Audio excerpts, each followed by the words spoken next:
Alright guys, TacticalRab here again today. Hope you're doing good and enjoying your day so far. There's been some questions as to which is going to be the first CDL team and first CDL player to get swapped around in this year's league. iLLeY and Huke have been two big names, of course, in the challenger side that are expected to come into the league relatively shortly. Dashy still expect iLLeY, if he was to come back in, could be one of the best search and destroy players in the league, and there's big expectation that maybe iLLeY will be signed sooner or later back into the league. But Huke, according to Pred, is definitely going to be the first time, of course, the man that he replaced an OpTic going into last season. Very much interested to your thoughts in the comments below. Hit the like button if you enjoy. Subscribe if you're new as always. I would greatly appreciate it. First of all, I thought this is kind of funny. So unfortunately, Red Reserve is still around. Let's not forget the Red Reserve days where there were many players who played for Red and they never got the money that they were owed. That's what Rated says. You're like, yeah, you're looking for COD players, Valorant players, whatever they're doing. Red Reserve are coming back, and it's like, hang on a second, sure, you might be owned by new owners now compared to where they were before, but they still owe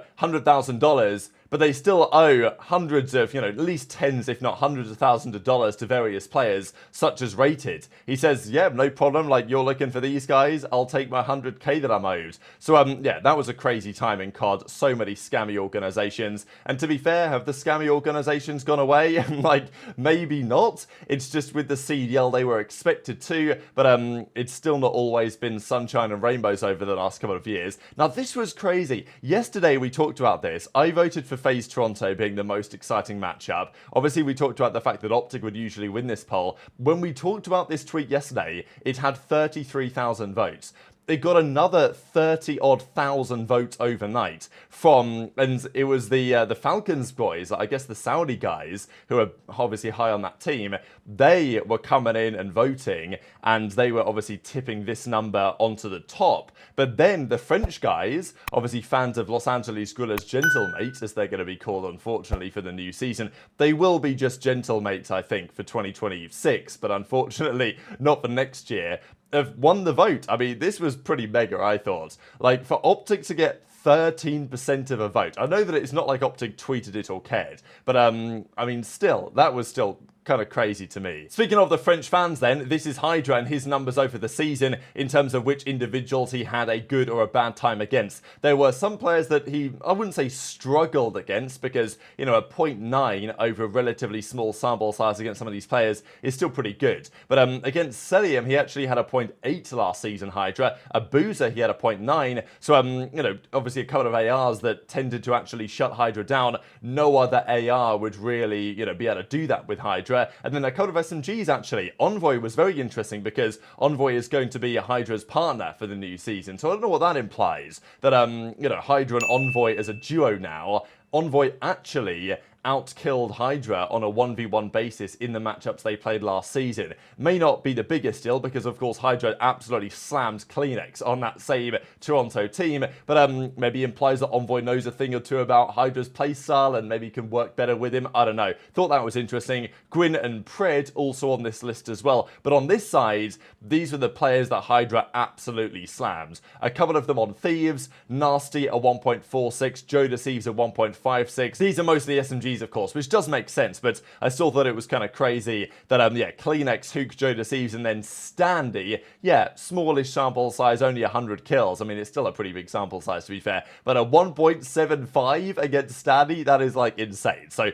there were certain individuals last year that HyDra completely clowned on an individual level, and it makes sense, I think, looking at his playstyle. But, yeah, these were HyDra's numbers. Again, Scythe, like, the absolute GOAT, finding these numbers, putting them together for us to look at as a community. There were a couple of funny clips last night as well. Of course, ranked play still being talked about. Top 250 secured by Dan Ghosty. As he says, don't get a picture, banner or anything. I'm just a fraud. But Nadeshot did when he made it through, and he wasn't so happy about it. So I've got a couple of funny clips to share for you guys on that in a second, including this one actually as well on what Scump is up to. Because, it has been a question over the last few days. Nadeshot wants to play with Scump, the Ginger Ninja, as he calls him. Well, he actually calls him something slightly different from the Ginger Ninja, which I thought was pretty funny. But yeah, I'll share that in a second. But yeah, Scump's understandably just going to take some time off. I guess when the season starts, it's going to be watch party season back on the menu, right? So Scump probably wants to take a little bit of time off, and I totally get it. And also, would you want to play ranked right now in its current state? Nadeshot will love to play with Scump, I think.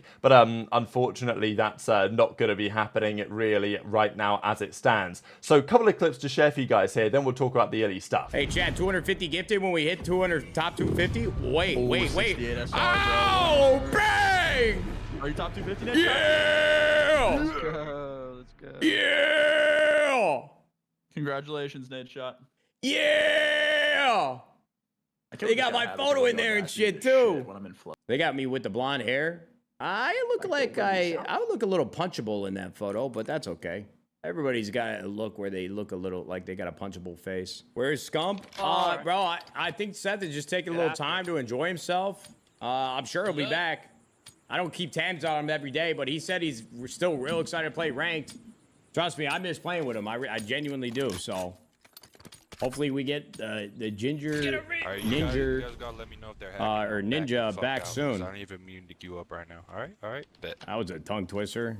That almost went south. So the CDL gets underway next weekend. Today is Thursday the 28th, of course, Thanksgiving, and next Friday is going to be the first day of the CDL official matches for the regular season. It's the opening weekends. It's going to be the normal opening weekends, as in it's just league matches. I kind of missed the days when the first COD action we got of the year was a kickoff, as in a tournament where somebody would win, but yeah, not how it is nowadays, unfortunately. However, there has been some questions. Some of these teams, of course, they've been scrimming for some time. I'm sure some are doing well, some are doing badly. Of course, they're never going to say that. They're going to say, oh no, scrims are good. We're frying in scrims. Everyone's frying in scrims. But look, there will be some teams that very shortly into the season will be exposed. I'm not expecting anyone to make a change before next Friday. I think that's pretty unlikely. Even though I guess Miami could, if because we think that they've traded out Vikil for Rencor on their starting team, as in Renkor's come in and Vikil's gone to the bench. They've probably played around with a couple of things in scrims. I'm not sure what they're going to fully decide for the start of the season, so they could technically make a change. But I don't think anyone's making like, you know, oh, we've signed this guy in the next 7 days. However, after 2 weekends of qualifiers, we then have the Christmas break, and then of course it goes into January, where we then have the minor, a couple more weeks of qualifiers, and then the major, of course, in Madrid. That is the plan at the end of stage 1. So if after these first 2 weeks of qualifiers in December, some teams are trash, then there is a good stint over Christmas, New Year's to potentially make a change if they wanted to. And I wouldn't be massively surprised if some of these teams did, if they are very much behind the pace and their scrims continue to go very poorly indeed. So, which names will be top of the conversation? There will be a few in challenges over the last couple of years, either names that we know and have been in the scene, or names that are, you know, more rookie players like Encourage and guys like this that of course have been making their name in the last couple of seasons in the tier 2 side. But there are actually a couple of world champions down there in challenges. iLLeY being one, Huke being another, and understandably, as iLLeY said a while ago, look, he's not going to join. He had an offer from a team. We're speculating that Rocker made the most sense, G2, whatever, but it could be anyone really, but that was the speculation. Seems like iLLeY therefore turns that down, looking for a better chance. I wanted to share what the OpTic guys had to say on this because, of course, they were discussing it. They've played with iLLeY in the past. Dashy, among others, you know, think very highly of iLLeY, and understandably so. Shotzzy certainly one of those guys as well. So Dashy was giving his POV and saying, yeah, I think iLLeY's going to be back. He's still going to be a good search and destroy player. Somebody's going to pick him up. But Pred says, like, iLLeY's not going to be the first to get signed. It's going to be Huke who gets picked up at some point. And Pred reckons even before Major 1, that is a realistic possibility. Let's go, baby, come on! Let's go, breakers break! Ender in game chat. Wait, Ender's DC breakers break? Wait, that's not like yo in. GG, Terrible. Your whole team's on Adderall. GG, duo, bro. Holy shit. You beat a pickup team. You're a fucking terrible. Your whole We're a team's pickup team, baby. Let's go. GG. You guys abuse Adderall to be play the video game. Good job. Who is that talking? Cruz, that's Cruz. Where's Cruz? He's molding. myself if we lost that. That guy is molding. Dude, Ender's back. That actually sounded like He's it. a Breakers break. He's a breakers break. That would piss me off. I'm on the oh, he's GG's breakers break. Nah, Ender's him, bro. I'm excited, bro. I think he's about to do some damage this year. I could see him coming into the league mid-year. Yeah, no, I could see it, bro. Yeah, if he gets to like half of what he is, he'll be 100% back in. And because even what like people consider what last year his lowest, and he was probably still the best S&D player in the game before he got like Major dropped. 1, yeah. But I don't know, bro. That game, that S&D. start of the year, I didn't even count anything, dude. The game was so. It was different, but bro, this guy, I'm telling you, the start of the game, end of the game, oh no, he was year fine 5 S&D, like always. But he's always gonna be good at S&D, bro. I feel that's like something that's like so natural for him. Yeah, it is. It is. Kyler, yeah, no, Kyler's been slamming. Kyle's been frying, yeah. I felt like I feel like Kyler and Ender should team in challengers.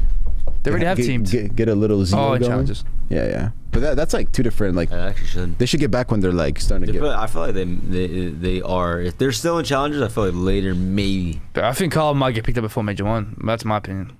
Wait, Kyler's looking in front, huh? Kyler's just good at like he's always, but Kyler's gun. Everyone knows that, bro. It's not nothing to do with his gunny. It's just that like some teams want him to play a certain way, and then like they feel like it's just like too. I think Kyle just needs the right environment. Like, So as Dashy says though, is it plausible they could team up, right? I mean, Huke's been killing it in challenges, and iLLeY's kind of just getting back into it, really. It would make a bit of sense, given their past, if they teamed up in challenges and became kind of like a package deal, but I don't know if that's going to happen. I don't know if that's for the best anyway, because right now, they've got a fire team. I mean, Spart, Prolute, Huke, and Capsidel, they've been cooking. They won the first Challengers Cup. iLLeY's team with Fire, Flames, and Ghosty ended up coming top 6 in the end. But still, those are the names to note. There are a few names to note down there in challenges. Huke is definitely the top prospect right now because he's just been cooking, and the way this game plays, as the OpTic guys were saying, it seems to make a lot of sense for Huke. iLLeY, though, you're always going to expect him to be a phenomenal search and destroy player. There will be teams out there that could benefit from iLLeY, but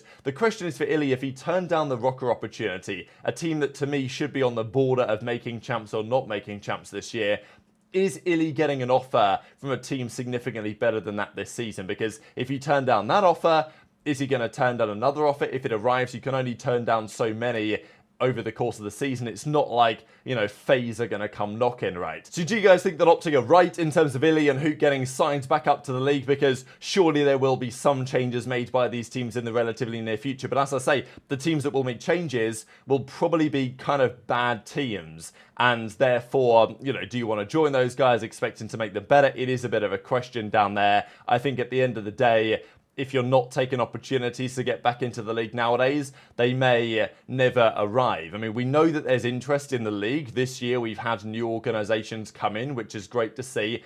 And there is interest from other organizations too. Unfortunately, there are still orgs like Ravens that probably will need to go before we start to talk about expansion, right? Because if you're a player like iLLeY or Huke or whatever, and you know that expansion is coming next season, then, you know, do you want to take an offer with a CDL team to maybe sign you to a 1+1, which might stick you down there for another year if there's potentially a good team coming along the horizon as well? Maybe not. But I'm not expecting, you know, franchising expansion to happen next year at this rate. I think it's more likely now than it's ever been because there is still interest, can you believe it, in the CDL from various organizations. And we have managed to purge, not, you know, the Boston player, but right, we managed to purge some of the teams, you know, Legion, for example. Los Angeles Guerrillas are still here in name, but they're now gone, basically, right? So a couple of organizations we've managed to get rid of, but other orgs such as I say, the Ravens, or even Boston, who I'm not sure whether they're going to stay around for the longer term.